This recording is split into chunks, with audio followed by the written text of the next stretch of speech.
I've set up the projector, so it's Magcubic or Magcubic, however you want to say it, and this is the new HY310 version. So this is a newer version of the previous one I reviewed, and it does look very nice indeed. I've got a laptop over here, I've also got a USB stick over there, and then I've got the remote with two AAA batteries in there, and then I've also got my other phone which I will be using to test the screencasting and that, because it's Android and you can use Apple. So I'll set this up over here. We will power on the projector, so there is power, you can see there the light is on.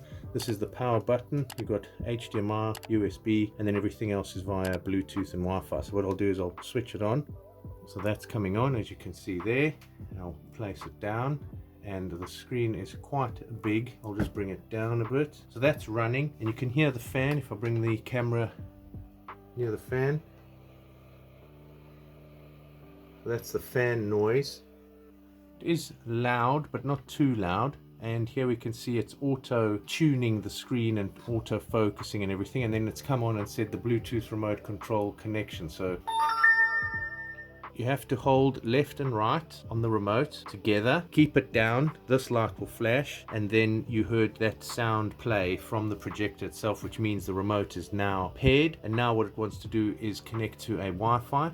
So I'll choose one of those, and then we will carry on with the video. So the Wi-Fi is now connected, and then it changes into the dashboard, so you can see that, and then you can see a mouse, sort of a cursor moving around on the screen, and what that is this, the remote. Oh my god! The remote is the cursor. Wow! So there's a little mouse button on the remote that you press, and it activates the cursor, and as I move around you can see it does that for you. So that's very cool. So now I've pressed it off, it's not moving around, so I have to then use the arrow keys, as you can see now, and it moves, and the response time is pretty good. It's quite quick. We've got HDMI input on the left and USB. So what I'm going to do now is just focus the screen so that we can see it on this small area here. So top left will be the projector settings, so display settings, we'll go to that.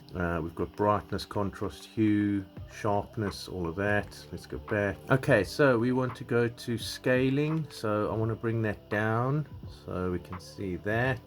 There we go, digital scaling, so that goes up to 20. So that's on max, because that's where I am now with this room and how it looks. So I'll move the projector a little bit over. Then we can go to installation mode. It is front projection, which we've got. We went through display settings. I'll just show that on screen so you can see what it is. Standard, brightness, contrast, hue, saturation, and sharpness. Then we'll go to auto trapezoidal correction. So that now fixes what we saw there. So you can see it creates a perfectly rectangular screen, rather than this where you can see the corners jutting out further than the bottom corners. So the top corners stick out more, so it's more at an angle. So we will correct that by putting that on, and it makes it square for you. So that auto does it. Then it auto focuses as well, which is really nice. So as soon as you move the projector, it will do that, and auto focus is there. You've also got a manual setting for that trapezoidal setting where you can move it yourself. So if it isn't quite right, you can still adjust it. So that's nice. Initial angle correction, so you can do that. It goes through a setting there, and you follow those prompts. And then we move down to the next setting, which is the reset correction. So those are cool settings that it does to make it fit on the screen. So I like that. That's very cool. Network we've done. Bluetooth we'll connect to my phone, so I'll do that. So what we'll do is we'll put on Bluetooth. The Bluetooth is on. It is searching for devices. So what I'll do is I'll get my phone, picking up all these devices over here, and we can go down and we can choose my phone. It says pairing, and then on my phone I can see it over here. There it is, the HY310. We'll click pair, and there's the successful connection. So now my phone is connected via Bluetooth onto the projector, and you can see over there we've got Bluetooth remote, which is why the little mousy thing works, and the pointer, and then we've got my phone, so that's over there. Then we can go down to language and keyboard settings, so that's there. So English, United States, and then you've got all other languages. Then we've got Android keyboards, we've got that, which was fine. Date and time, so you can go and change that. Other settings, we've got a button sound, so if we want to move around, the button will make a sound. We've got screensaver after 20 minutes, so we can do an hour, we can do off, we can do 5 minutes, so that's nice. Shutdown time, So it will shut down on its own after a certain time if you leave it, so that's quite nice as well. And then you can factory reset if you ever have to do that. System information just tells you about it, what version it's running, storage space, and all those kind of things, serial numbers. And then you can also do an online upgrade, so we can see if there is any firmware updates for this. If there is, then you can update them, but we don't need to because there is no new version. Then we've got applications, so we've got your application store, Play Store, and then your screencast over here, all there. So that's all the menus that are available. So let's go to the home screen. So that's what is showing now. So here's the home button on the remote. If you press home, it takes you here. So what I'll do is just talk you through the menu options here. So you've got HDMI, which I'm going to test with the laptop. Then we've got a USB source as well, which I've also got, which I'll test. Then we'll go to My Apps, the store, and Settings, which we've already covered. What's nice at the top is there's these little icons over there.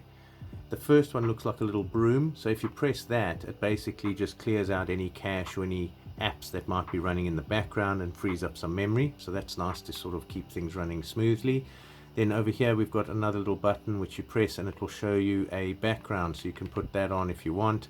So you can select that as your background, so that's there now as your background, which is quite nice. Then the next one is Wi-Fi, your connection, so you click on that and you can see which Wi-Fi you are connected to. And the next one is Bluetooth, so if you press that, it will show which Bluetooth devices are connected to this projector. And then you've got the date and time. So what we'll do now is I will click on a USB. So I've got a USB stick over here, so I'm going to plug that in, and then we're going to see if that's the source that will then display on the screen. So I've plugged in the USB. I will go to USB, and there it is, local disk. So there's local storage as well, and then you've got this one, which is what I've just plugged in, and we can see we've got video, audio, picture, file at the top, or you can browse the folders here. So what we'll do is we'll go to a movie. There's some movies on here for demo that I've got, and we'll play one of those and we'll see what that's like. So that's playing there. The sound is coming out of the projector itself. It's quite a cool little speaker. It's not amazingly loud or anything, but that's it there. We've got the menu items, so you can skip ahead, you can jump forwards and backwards, you can go to another movie, you can shrink the screen size, and you've got all those controls available obviously via the remote, and you can watch a video. So that is USB working. Then obviously you've got other options here, so you can view files, you can view pictures, whatever that might be. So that's USB working.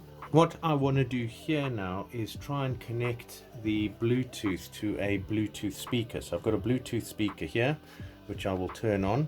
So that's on, and then I will press the Bluetooth search. So we'll go to the Bluetooth on the projector, and then what we'll do is it will be searching. So there we go, we can see the JBL Charge 5. I'll click on that, so that says pairing, and then once that's paired, I want to see if it uses. So that's now connected, so that you heard the beep. So what I'll do is I will go back to the home screen.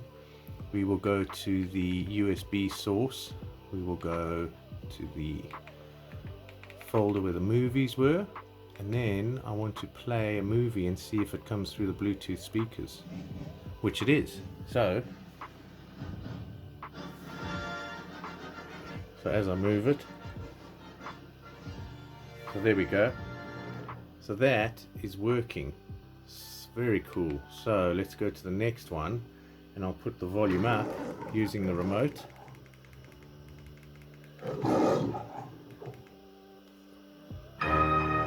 So that is all working. So that's cool, very cool. So this projector connects to the Bluetooth speaker. So if you want some louder sound and more bassy sound and you've got Bluetooth speakers, this projector will do that for you. So that is good. And then what I want to do now is go to the phone and cast my screen onto the phone. So I will go to I've got an Android. So what I'm going to do is go to my smart view. So that's there. And then what I need to do is go to apps over here, go to screencast, and then it says what you need to do for screencast. So in the bottom here you've got Android, Mirrorcast, AirPlay, Android Wired, and Apple Wired. So it's got all those options there, which is really good. So once you're connected with Bluetooth, on the left you can see it says you need that trans screen for Android. So I've got that, open it up, and it's got there the HY310. and then over here you can click on start casting, and then it just needs the permission to do so. So I'll do that, say start now while using the app. So there, it's now got my phone casting. So I then replicated the screen there onto the phone. If I move left and right with the menu, that happens on the phone as well. So I've basically got what's on the projector on the phone. So that's quite cool. And then the other option is casting your phone to the projector, which I've now done through that app. And let's just open the camera. So you can see if I open the camera, whatever I film on the phone gets sent to there. So if I go portrait and landscape, that's full screen portrait now. Landscape, and then I go portrait, so that's there. If I zoom back here, you can see here's the whole setup. So there's the projector running with the fan, the lights and everything, and there's the screen, and there's the camera filming over here. So you can cast your phone to that, and then we've got the laptop here, so that's all there. So that's very cool. I do like that. And the other thing I wanted to show you is the HDMI connection. So we've got the laptop plugged in, so I had to swap out the other laptop, giving me a few errors. So that's this one now, so that's plugged in. There's the plug, so that's the screen there, and I just went to HDMI source, and it has replicated the screen there. So I'll move the mouse on the keyboard, and that moves over there. So very cool. So there we go. So that's using HDMI. So if you've got a Fire Stick or whatever that's plugged into the HDMI connection, that's how you can project that onto the projector. And then the last thing I wanted to show is the temperature from this projector fan. So currently the temperature is reading 22, so that's okay. So now I'll put it at the back where the fan is, so that is now moving up. So let's get the screen there. So 26, 27, so that's not too warm. Yeah, the fan is quite noisy compared to some of the other projectors, and that's the heat coming out of this little projector, which isn't too bad. So that's 29, 30 degrees. I'll try and stick it more in there and we'll see, and that is 32, 33, 34, 35, but I think it went up to 35 max. So that's actually all right. That's not too warm. So a pretty cool little projector, this. Very cool. And then to power it off, you can use the remote. You can just press power off, and then you can shut down or reboot. So we can just say shut down. That's it.